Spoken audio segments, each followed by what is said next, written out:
अस्सलाम वालेकुम दोस्तों, मेरा नाम डॉक्टर अली असगर है और आज की इस वीडियो में हम डिस्कस करने जा रहे हैं इम्पॉर्टेंट की पॉइंट्स ऑफ न्यूट्रिशन। आज की इस वीडियो में हम कुछ इम्पॉर्टेंट की पॉइंट्स न्यूट्रिशन चैप्टर के हवाले से डिस्कस करने जा रहे हैं। याद रहे की पॉइंट्स वो पॉइंट्स होते हैं जो student multiple time books read करने के बाद उन पॉइंट्स को पिक नहीं कर पाते या मल्टीपल टाइम बुक रीड करने के बाद उन पॉइंट्स को पिक तो कर जाते हैं लेकिन वो रिटेन नहीं रख पाते, याद नहीं रख पाते, जिसकी वजह से उनका फाइनल एमडीकेट का जो स्कोर होता है वो काफ़ी कम आता है। तो आज की इस वीडियो में उन तमाम पॉइंट्स को हम डिस्कस करने जा रहे हैं। तो आज के इस लेक्चर को शुरू करने से पहले एज़ यूजुअल आपसे रिक्वेस्ट करेंगे कि अगर आपने अब तक हमारे इस चैनल को सब्सक्राइब नहीं किया जो कि सिंध बोर्ड टीचिंग के नाम से है, तो काइंडली आज ही आप हमारे इस चैनल को सब्सक्राइब करें और साथ ही साथ बेल आइकन को लाजमी क्लिक करें ताकि हमारी अपलोड करता तमाम इंपॉर्टेंट वीडियोस की नोटिफिकेशन आपको रिसीव हो सके।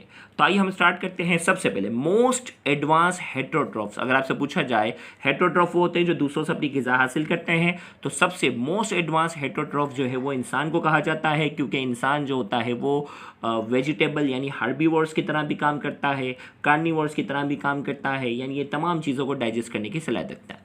फिर से तरीके से अब यहाँ इंसानों के दांत के हवाले से तीन टर्म यूज़ होती है, डाइफिडोंट, हेटेरोडोंट और thecodont.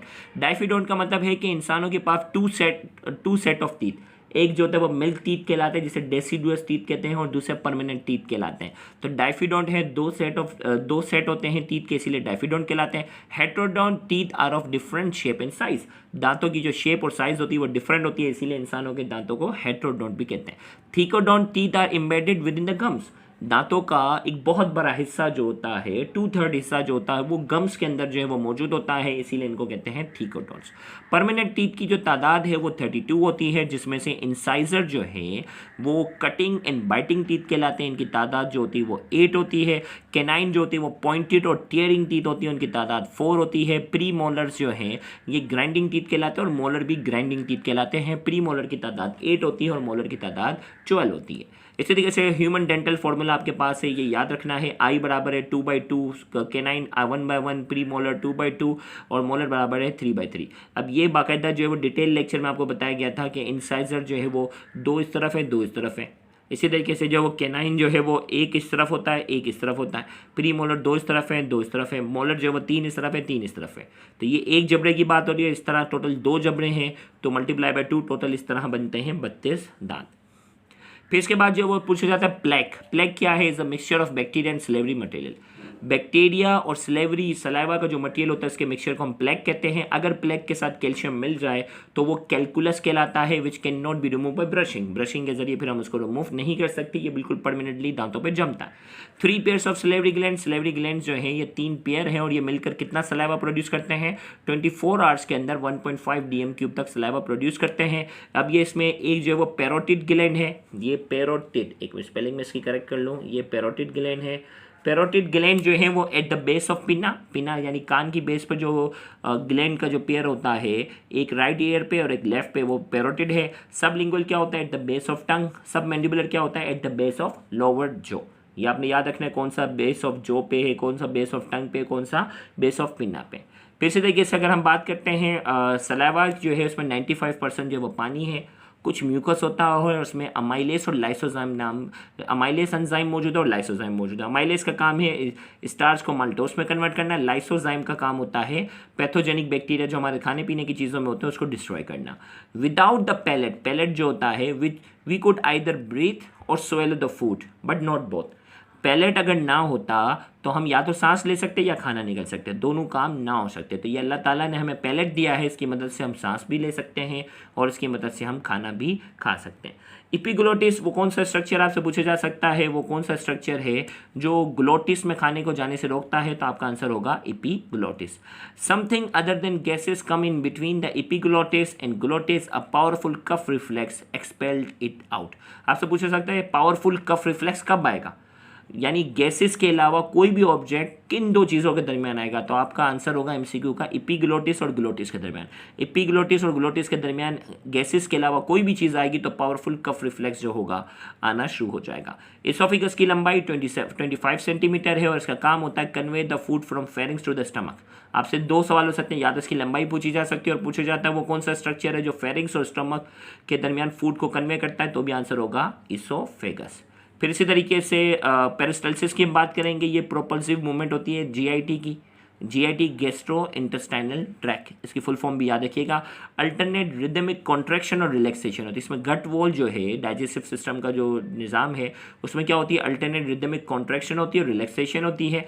Stimulus for पेरिस्टल्सिस is distension, याद रखिएगा। आपसे पूछा जाएगा बेसिक स्टिमुलस कौन सा है पेरिस्टल्सिस के लिए, बेसिक स्टिमुलस कौन सा है, तो आपका आंसर होगा डिस्टेंशन। जैसे ही फूड खाने की वजह से डिस्टेंशन प्रोड्यूस होती है तो पेरिस्टल्टिक मूवमेंट जो है वो स्टार्ट हो जाती है। एंटी पेरिस्टल्सिस जो है वो ऑफन अकर मिनट बिफोर वॉमिटिंग, वॉमिटिंग से पहले एंटी पेरिस्टल्सिस मूवमेंट जो है वो शुरू होती है। स्टमक परफॉर्म 3 फंक्शन, 3 फंक्शन याद रखने हैं, खाना स्टोर करना, storage of food, mechanical digestion by peristalsis, peristalsis के जरिए मैकेनिकल डाइजेशन करता है, chemical digestion of food by enzyme, enzyme के जरिए केमिकल डाइजेशन करता है। इसी तरीके से माउथ से खाना जब हम चबा कर आगे जब वो इसोफिगस की तरफ बढ़ता है तो उसे बोलस कहते हैं, और स्टमक से मजीद डाइजेशन होने के बाद जब वो स्मॉल इंटेस्टाइन की तरफ बढ़ता है तो वो खाना कहलाता है काइम। तो ये याद रखना है, बोलस कब कहलाएगा, काइम कब कहलाएगा। फिर जो है वो स्टमक के अंदर जो है वो जाइमोजिन सेल जो होते हैं वो पेप्सिनोजिन नाम का एंजाइम रिलीज करते हैं, और ऑक्सीनेटिक सेल जो होते हैं वो डाइल्यूट HCl प्रोड्यूस करते हैं जिसकी pH 1.5 से लेकर 2.5 के दरमियान होती है। तीसरा जो है वो म्यूकस सिक्रेटिंग सेल होते हैं, म्यूकस सिक्रेटिंग सेल स्टमक के अंदर होते हैं। इन तीनों की सिक्रीशन को कलेक्टिवली हम कहते हैं गैस्ट्रिक जूस। तो अगर आपसे पूछा जाए गैस्ट्रिक जूस के अंदर क्या क्या है तो आप बोलेंगे पेप्सिनोजिन नाम का एंजाइम है, डाइल्यूट HCl है और म्यूकस मौजूद है, ये तीनों गैस्ट्रिक जूस कहलाते हैं। पेप्सिनोजेन जो है वो पेप्सिन में कन्वर्ट होता है, याद रखिएगा ये इनएक्टिव एंजाइम है, ये पेप्सिन में एक्टिव एंजाइम में कन्वर्ट होता है, किसकी मदद से, HCl। तो आपसे पूछा जाएगा पेप्सिनोजेन को पेप्सिन में कौन कन्वर्ट करता है, तो आंसर होगा HCl। Food retained in the stomach for about 4 hours, खाना जो है वो स्टमक के अंदर 4 घंटे तक रिटेन रहता है। म्यूकस की अगर हम बात करेंगे, lubricates and protect the stomach lining from self digestion by pepsin.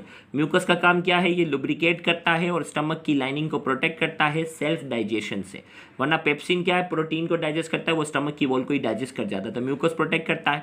Rennin जो एक प्रोटियोलाइटिक एंजाइम है यानी प्रोटीन को डाइजेस्ट करने वाला एंजाइम है, प्रोड्यूस इन इन्फेंट, ये इन्फेंट के अंदर, इन्फेंट का मतलब दूध पीते बच्चों के अंदर क्या होता है, ये प्रोड्यूस होता है।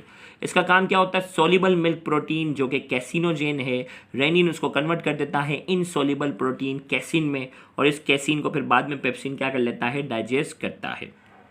Stomach produce a hormone gastrin, stomach से रिलीज होने वाला हार्मोन गैस्ट्रिन है, activate the gastric gland to produce gastric juice, और ये गैस्ट्रिक ग्लैंड को एक्टिव करता है ताकि गैस्ट्रिक जूस क्या हो, रिलीज हो। तो आपसे पूछा जाएगा गैस्ट्रिक जूस को कौन स्टिमुलस प्रोवाइड कर रहा होता है, तो आपका आंसर होगा गैस्ट्रिन नाम का हार्मोन। और स्मॉल इंटेस्टाइन की लंबाई 6 मीटर है और इसकी चौड़ाई जो है वो 2.5 सेंटीमीटर है, जिसकी शुरुआत स्मॉल इंटेस्टाइन को 3 हिस्सों में डिवाइड करते हैं, ड्यूडेनम, जिजिनम और इलियम। ड्यूडेनम जो है वो 30 सेंटीमीटर की लंबाई है। It receive bile from liver and pancreatic juice. Duodenum के अंदर 2 सिक्रेशन शामिल होती हैं, एक बाइल और दूसरा पेंक्रेटिक जूस। बाइल आता है लीवर से और पेंक्रेटिक जूस आता है पेंक्रियास से। अब हम बात करते हैं बाइल की, हम बात करेंगे ये जो 2 सिक्रीशन है, बाइल जो है वो क्या है, येलो इन कलर है, येलो कलर का होता है, but on exposure to air it changes to green. Air से जब एक्सपोज होता है तो उसकी ऑक्सीडेशन हो जाती है और उसका कलर फिर येलो से क्या हो जाता है, ग्रीन हो जाता है। बाइल के अंदर बाइल सोल्ट होते हैं, सोडियम बाइकार्बोनेट, जिसका काम होता है use in emulsification of fat. याद रखिएगा इमल्सिफिकेशन वो प्रोसेस होता है जिसमें फैट को छोटे छोटे ड्रॉपलेट्स के अंदर क्या करते हैं, तोड़ दिया जाता है। Fat can be digested only when emulsified, fat तभी डाइजेस्ट हो सकेगी जब उसकी इमल्सिफिकेशन हो चुकी होगी, और ये इमल्सिफिकेशन कौन करते हैं, बाइल सोल्ट करते हैं। बाइल के अंदर दूसरी चीज़ होती है, बाइल पिगमेंट्स होती हैं जिसमें बिलीरुबिन और बिलीवर्डिन है, और बिलीरुबिन और बिलीवर्डिन जो है वो दरहकीकत क्या है, are excretive product form by the breakdown of haemoglobin of worn out RBCs in liver. यहाँ हम याद रखिएगा बिलीरुबिन और बिलीवर्डिन जो है एक्सक्रीटिव प्रोडक्ट है, इसका कोई काम नहीं है, ये इनको बॉडी से बाहर रिमूव होना है। ये कैसे प्रोड्यूस होते हैं, form by the breakdown of haemoglobin. Haemoglobin जब ब्रेकडाउन होता है, क्यों ब्रेकडाउन होता है, वॉन आउट आरबीसीज। आरबीसीज की जिंदगी 120 दिन है, अपनी जिंदगी जब पूरी करते हैं तो वो लीवर और स्प्लीन में जाकर टूटते हैं, तो लीवर के अंदर जाने वाले जो आरबीसीज हैं वो टूटते हैं, तो उनका जो हीमोग्लोबिन होता है वो टूटता है और वो बिलीरुबिन और बिलीवर्डिन में क्या होता है, कन्वर्ट होता है। एक्सक्रीटिव प्रोडक्ट हैं, इनकी हमारी बॉडी को कोई खास नीड नहीं है, बॉडी से बाहर इनको रिमूव करना है। Bile do not contain enzyme, bile के अंदर कोई एंजाइम मौजूद नहीं होता। फिर दूसरी सिक्रीशन बाइल के साथ पेंक्रेटिक जूस ड्यूडेनम में आता है, तो pancreatic juice is secreted under stimulation of hormone secretin produce by the duodenum. Pancreatic juice जो है वो सिक्रीट होता है, किस हार्मोन की वजह से, सिक्रेटिन नाम का हार्मोन ड्यूडेनम रिलीज करता है, और सिक्रेटिन जो है वो पेंक्रेटिक जूस की सिक्रीशन करवाता है। सिक्रेटिन कैसे प्रोड्यूस होता है, secretin is produce under the influence of HCl carried with chyme. याद रखिएगा सिक्रेटिन जो है वो प्रोड्यूस होता है HCl की वजह से, काइम था ना, स्टमक से आया था, स्टमक से जैसे ही ड्यूडेनम में आया तो उसमें HCl था, HCl ने क्या किया, सिक्रेटिन प्रोड्यूस किया, सिक्रेटिन ने क्या प्रोड्यूस किया, पैंक्रेटिक जूस जो है वो क्या क्या प्रोड्यूस किया। अब पैंक्रेटिक जूस जो है, पैंक्रेटिक जूस के अंदर 4 एंजाइम है, याद रखिएगा बाइल के अंदर कोई एंजाइम नहीं था, पैंक्रेटिक जूस के अंदर 4 एंजाइम है। ट्रिप्सिन जो कि प्रोटीएस है, जो कि प्रोटीन को डाइजेस्ट करता है, ये इनएक्टिव फॉर्म में रिलीज होता है ट्रिप्सिनोजेन।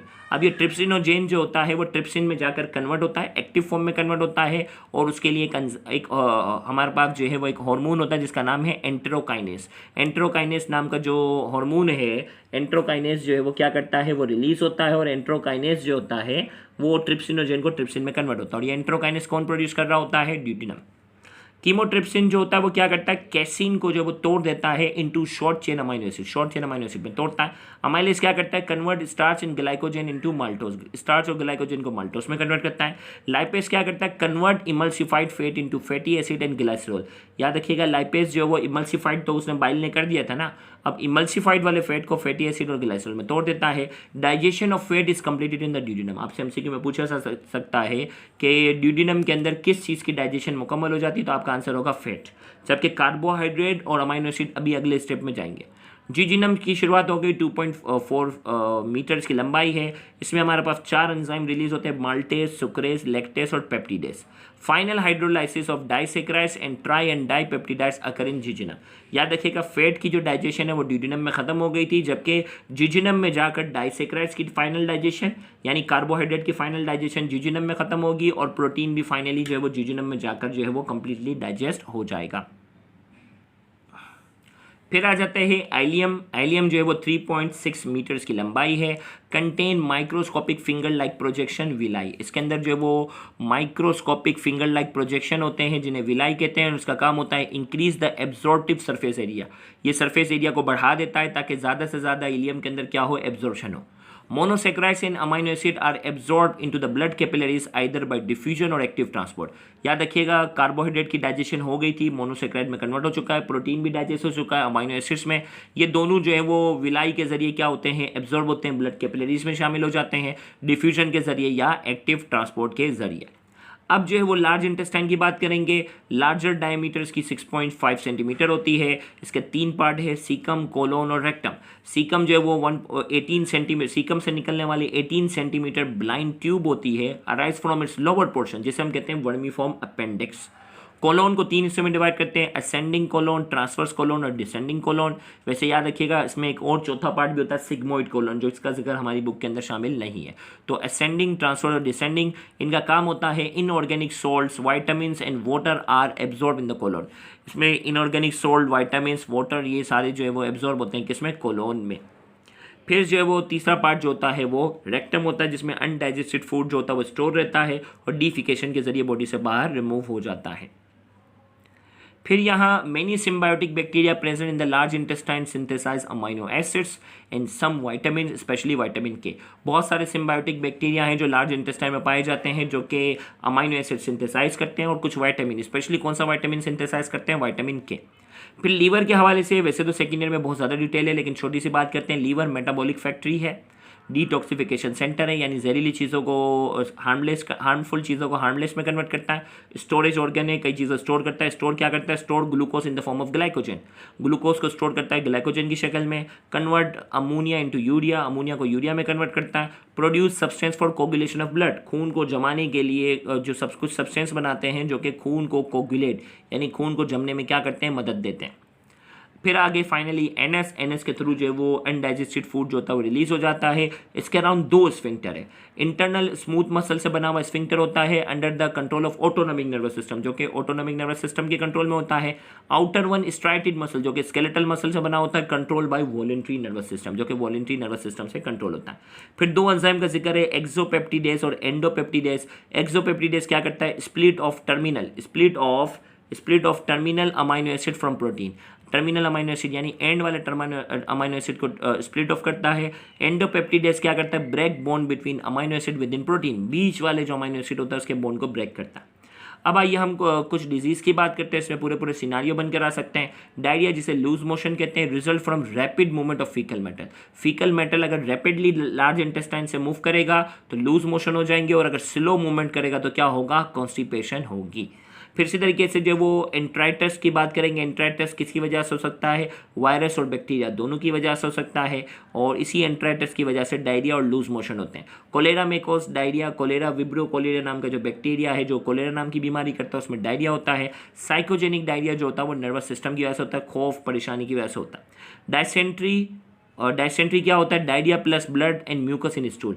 अगर डायरिया है, लूज मोशन है, इसके साथ ब्लड भी आ रहा है और म्यूकस भी आ रहा है तो उस शख्स को क्या बीमारी है, डायसेंट्री, जो किसकी वजह से हो सकती है, बेसिलाई या अमेबा, एंट अमेबा हिस्टोलाइटिका की वजह से। फिर से देखिए हमारा बीमारी है piles are also known as haemorrhoids. Piles जो है वो क्या है, इसके हेमरॉइड्स कहते हैं। मोस्ट कॉमन कॉज जो पाइल्स की है वो क्या है, कॉन्स्टिपेशन। अब पाइल्स जो है वो एक्सटर्नल पाइल्स भी हो सकते हैं, याद रखिएगा इसमें जो है वो वॉशरूम वाली साइड से जो वो ब्लड आता है। External piles are covered by skin, skin से कवर होते हैं। Internal piles lie beneath the anal mucous membrane. Internal piles जो होते हैं वो म्यूकस मेम्ब्रेन के अराउंड क्या होते हैं, सराउंडेड होते हैं। डिस्पेप्सिया की बात करेंगे, इपीगैस्ट्रिक डिस्कम्फर्ट फॉलोइंग मील, खाना खाने के बाद जो वो क्या हो, इपीगैस्ट्रिक डिस्कम्फर्ट यानी मैदे वाली साइड पे आपको क्या होना शुरू हो जाए, जलन घबराहट इस तरह होना शुरू हो जाए। May be due to peptic ulcer, इसकी मोस्ट कॉमन वजह क्या है, पेप्टिक अल्सर यानी ड्यूडिनम वाले या स्टमोलिक साइड पे क्या हो, अल्सर हो, जख्म हो। अब इसमें क्या होता है, हार्ट बर्न, जलन सी महसूस होगी, फ्लैटुलेंस हवा खारिज होगी, एनोरेक्सिया भूख नहीं लगेगी, नोजिया उल्टी जैसा महसूस होगा, वॉमिटिंग विथ और विदाउट एब्डोमिनल पेन, पेट में दर्द होगा और उसके साथ उल्टी होगी, या बाज़ वक़्त पेट में दर्द नहीं होता और सिर्फ उल्टियाँ होती हैं, तो ये डिस्पेप्सिया की क्या है, सिम्टम है। पेप्टिक अल्सर क्या होता है, damage area of the mucus area, mucosa वाला जो हिस्सा था ना जो स्टमक के साइड पे, उसमें किसी एरिया पे अगर डैमेज हो जाए तो वो डैमेज वाला एरिया कहलाता है ulcer. Most frequently in stomach, stomach में होता है। Rarely occur in lower end of the oesophagus, और कभी कभार जो है वो इसोफिगस का जो लोअर एंड होता है जो कि स्टमक से कनेक्ट होता है उसमें भी हो सकता है। Development of duodenal peptic ulcer, और ड्यूडिनम वाला जो peptic ulcer is strongly heredity, खानदानी तौर पर जो है ये हेरिडिटी हिस्ट्री यानी फैमिली हिस्ट्री होती है जिसमें ड्यूडिनल वाला अल्सर होता है। साइकोजेनिक फैक्टर, पेप्टिक अल्सर की वजह साइकोजेनिक फैक्टर, स्ट्रेस, एंजाइटी, जो लोग ज़्यादा टेंशन और ये लेते हैं उनको जो है वो पेप्टिक अल्सर के चांसेस ज़्यादा होते हैं। फिर इसके बाद हमारे पास आ जाता है फूड पॉइजनिंग। फूड पॉइजनिंग का दूसरा नाम गैस्ट्रोएंटराइटिस। फूड पॉइजनिंग का दूसरा नाम क्या है, गैस्ट्रोएंटराइटिस। ये वायरस की वजह से हो सकता है, बैक्टीरिया की वजह से होता है, प्रोटोजोआ की वजह से होता है, और कभी बाय सम एलर्जी, कुछ एलर्जी वाली चीज़ों की वजह से भी हो सकता है। इसके सिम्टम क्या होते हैं, वॉमिटिंग, डायरिया, या दोनों एक साथ होते हैं। With in 48 hours of its consumption, खाना खाने के 48 आवर्स के अंदर अंदर उल्टी और मोशन आना शुरू हो जाता है, हम कहते हैं फूड पॉइजनिंग या गैस्ट्रोएंटराइटिस है। फिर इसी तरीके से सेल्मोनीला की बात करेंगे। Salmonella species are very common cause of food poisoning.